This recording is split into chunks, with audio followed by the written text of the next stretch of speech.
Good afternoon everyone. आज का हमारा टॉपिक है बेटा सब्सिडीज। ठीक है, सब्सिडी क्या होती है? सब्सिडी एक पेमेंट होती है जो गवर्नमेंट की तरफ से एक प्रोड्यूसर को सप्लीमेंट के रूप में प्रोवाइड कराई जाती है मार्केट प्राइस की। मतलब मान लीजिए कोई भी जो अब सब्सिडी देखो, आपने गैस सिलेंडर के बारे में भी बेटा सुना होगा। मान लीजिए एक कंपनी है, ठीक है, जो एक सिलेंडर बनाती है और वो 1000 रुपये का सिलेंडर बेचती है। ठीक है, अब सब्सिडी होता क्या है? 1000 रुपये का है।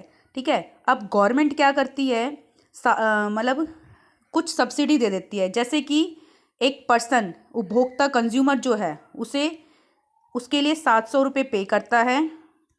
ठीक है, और 300 रुपये गवर्नमेंट अपनी तरफ से पे करती है। तो मतलब एक उपभोक्ता के लिए, एक कंज्यूमर के लिए गवर्नमेंट जो है 300 रुपये की सब्सिडी दे देती है। ठीक है, जैसा कि आपने देखा होगा कि मार्केट में 1000 के नियर अबाउट सिलेंडर है मान लीजिए, और एक उपभोक्ता को जो है कंज्यूमर को 700 रुपये पे करने पड़ रहे हैं। मीन्स खरीदेगा वो 1000 में, लेकिन उसके बैंक में 300 रुपये रिटर्न आ जाएंगे, वापस आ जाएंगे। तो ये 300 रुपये जो है गवर्नमेंट की तरफ से एज ए सब्सिडी के रूप में आए हैं। ठीक है, तो ये होती है सब्सिडी। अब जैसा कि हम देख रहे थे पब्लिक डिस्ट्रीब्यूशन सिस्टम के बारे में कि जो अमाउंट है वो बफर स्टॉक के अंदर बहुत ज़्यादा है। बात करें 2014 की, 2014 में जो स्टॉक था वीट और राइस का एफसीआई के पास, वो 65.3 मिलियन टन था। ठीक है, जो कि एक मिनिमम बफर नॉर्म से बहुत ज़्यादा था। ठीक है, however these remain constantly higher than the buffer norms. हमेशा ये जो अमाउंट है बफर स्टॉक का हमेशा हाई ही रहा है, जितने की ज़रूरत होती है उससे ज़्यादा ही रहा है। The situation improved with the distribution of food grains under different schemes launch by government. अब इस सिचुएशन को, मतलब जो एक्सेस में बफर स्टॉक था, बफर स्टॉक के अंदर जो एक्सेस में फूड ग्रेन्स था, उसे कुछ सिचुएशन को इम्प्रूव किया है गवर्नमेंट ने। किसके थ्रू? डिस्ट्रीब्यूशन सिस्टम के थ्रू। मतलब दूसरी जो उसने डिफरेंट स्कीम्स चलाई हैं गरीब लोगों तक अनाज पहुंचाने की, उन स्कीम्स के थ्रू लोगों तक डिस्ट्रीब्यूट करके इस बफर स्टॉक के अमाउंट को कुछ नियमित करने की कोशिश की है। There is a general consensus that high level of buffer stocks of food grains is very undesirable and can be wasteful।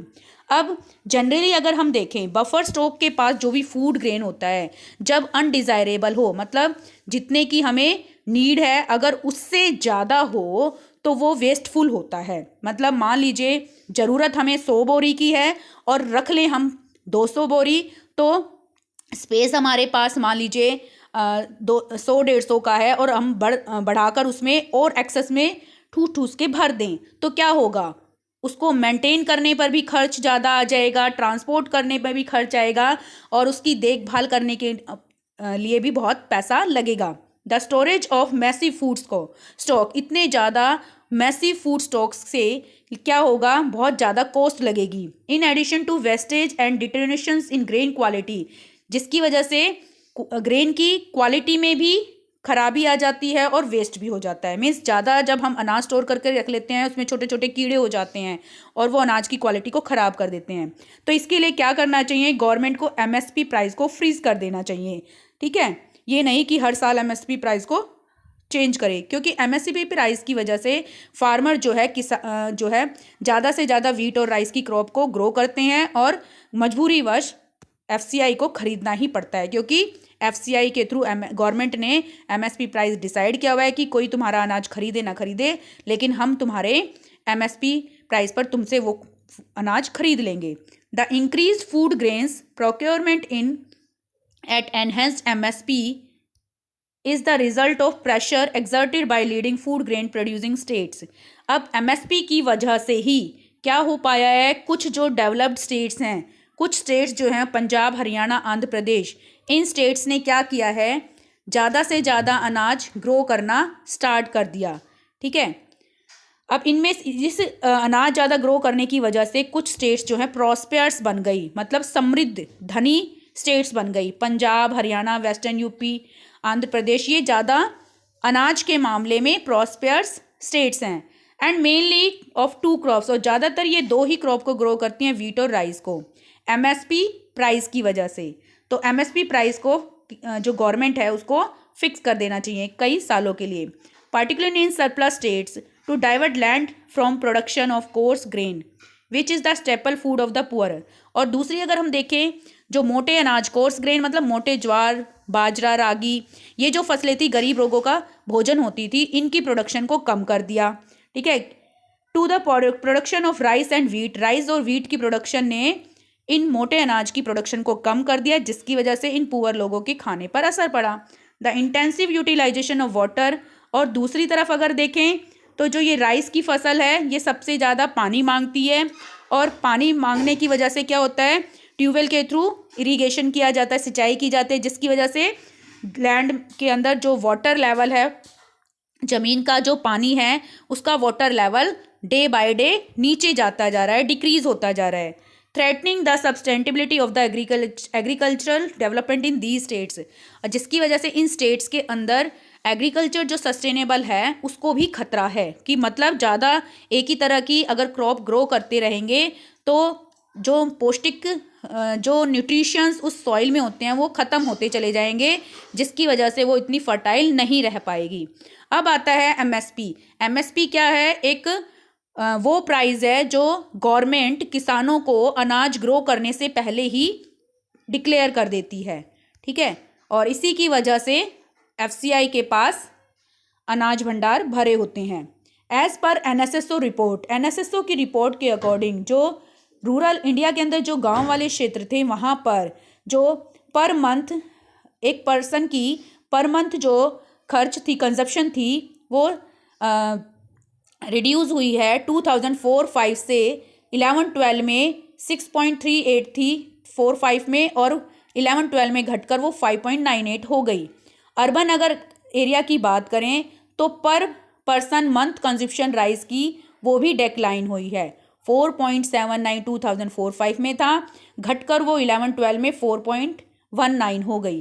Per capita consumption, अगर एक पर्सन की पर पर्सन कंजप्शन अगर खपत देखें पीडीएस के अंदर राइस की, तो वो डबल हुई है रूरल इंडिया के अंदर, और इंक्रीज हो गई है 66% इन अर्बन इंडिया के अंदर 2004-05 में। Per capita consumption of PDS wheat has double since 2004-05 in both rural and urban India. अब बात करते हैं पीडीएस डीलर की। अब पीडीएस डीलर की हमने ये एडवांटेज तो देख लिए, अब बात आती है उनके कमियां क्या हैं, क्या चैलेंजेस हैं। पीडीएस डीलर जो है क्या करते हैं, कई बार मल प्रैक्टिस मतलब गलत तरीके से अनाज को ओपन मार्केट में बहुत अच्छे मार्जिन पर बेच देते हैं। ठीक है, और पुअर क्वांटिटी ग्रेन्स जो है राशन शॉप्स पर बचा रहता है, मतलब अच्छी क्वालिटी का अनाज तो मार्केट प्राइस पर मार्केट में बेच देते हैं ज़्यादा मुनाफा अर्न करने के लिए, और जो खराब क्वालिटी का फूड ग्रेन होता है वो शॉप में भरा ही रह जाता है। इरेगुलर उनकी शॉप ओपन होती हैं, जिसकी वजह से एक पुअर पर्सन नहीं खरीद पाता। It is common to find that ration shop regularly have unsold stocks of poor quality grains left, मतलब कैसा अनाज भी बचा रह जाता है जो पुअर क्वालिटी का होता है। This has prove to be a big problem, जो कि बहुत बड़ी समस्या है। When ration shops are unable to sell a massive stock of food grain piles up with the FCI, ration shops पर ये खराब अनाज का जो भंडार है भरा रह जाता है, जिसकी वजह से एफसीआई के पास खराब अनाज के ढेर लग जाते हैं। In recent year there is another factor that has lead to decline of PDS earlier every family poor and non poor. एक और कारण है एफसीआई के पास फूड भंडार भरे रहने का, कि पहले क्या होता था, पुअर और नॉन पुअर हर पर्सन को राशन कार्ड के बेसिस पर फिक्स कोटा जो है मिलता था, उसमें राइस, व्हीट और शुगर मिलता था, लेकिन these were sold at the same low price to every family, जिसकी वजह से क्या हुआ, इस there were sold at same low price पर मिलता था। लेकिन अब आज रिसेंटली क्या हो रहा है, 3 टाइप्स के कार्ड हैं जिसके बारे में हमने पढ़ा था, अंत्योदय कार्ड है और एक एपीएल कार्ड है और एक बीपीएल कार्ड है, और उन्हें अलग अलग प्राइस पर अनाज मिलता है। A large number of families could buy food grains from the ration shop subject to a fix quota, और एक जो बीपीएल और अंत्योदय है इन्हें ही सिर्फ फिक्स्ड कोटा मिलता है। These included low income families whose incomes were marginally higher than the below poverty line family. अब इसमें जिन फैमिली की इनकम कम है उन्हें कोई इस तरह उनको सिर्फ बिलो पॉवर्टी के अंडर कोटा मिलता है, बाकी को नहीं मिलता। टीपीडीएस जो है 3 डिफरेंट टाइप प्राइस रखती है, और कोई भी फैमिली जो जिसकी बहुत कम ना के बराबर इनकम है उन्हें तो शॉप पर इन शॉप से राशन मिल जाता है, लेकिन जो एपीएल फैमिली है उन्हें ना के बराबर छूट मिलती है, यानी मार्केट प्राइस पर ही उनको अनाज मिलता है, जिसकी वजह से राशन शॉप्स पे अनाज के भंडार भरे रह जाते हैं। ठीक है, अब नेक्स्ट टॉपिक जो है हम कल डिस्कस करेंगे।